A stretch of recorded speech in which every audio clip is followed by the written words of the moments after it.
Geopolitics, of course, is a huge factor in the helium industry. It always has been, and it probably always will be. And we're seeing this particularly play out, as Luke was saying, with the war at the moment. In 2013, I was lucky enough to be invited to a Creon energy conference in Moscow.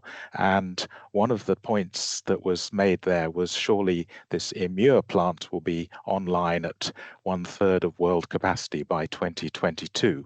And as we've seen, it's in the nature of projects and, of course, in geopolitical events that these things always take longer than expected. I did make a prediction at the time it would be by 2030, and I think I'm going to stand by that. But it's a critical factor that these single large users, or producers, I should say, are a critical factor in the industry. So if one of them goes down, then we lose a lot of supply, and that's very disruptive to the market. And we saw that in the modeling work too. I think what I would say is it's like the electricity market.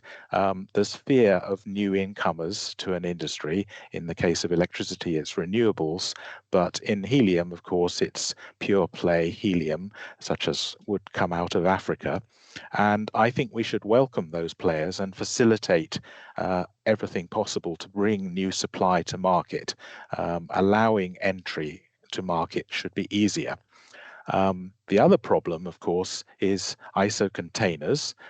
They're brilliant at shipping helium and keeping purity around the world.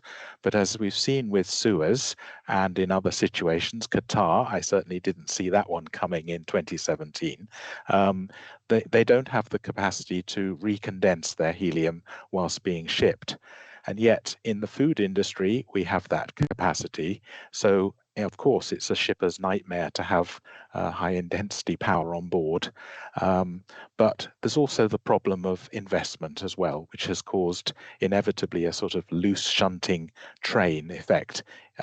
Should we invest? Well, then we do invest, we get final decision, and of course, then there's more capacity than required for a short period.